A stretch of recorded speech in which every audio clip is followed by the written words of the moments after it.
E aí, eu, Gabriel, aqui, eu fiz um negocinho aqui, uma arma assim. Essa arminha aqui, ó.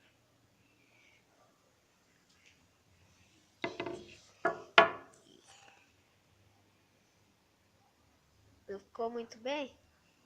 Fez, porque eu fiz com pressa, nem brincar. É assim. E eu vou mostrar como é que é o tiro dela.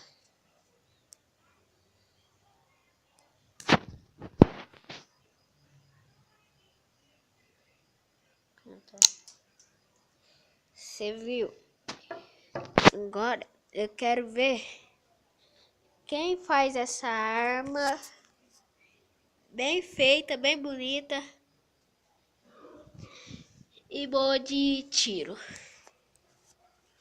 Aí vocês dão um like aí no YouTube, aí um joinha pra quem curte e tudo beleza. Beleza? Falou!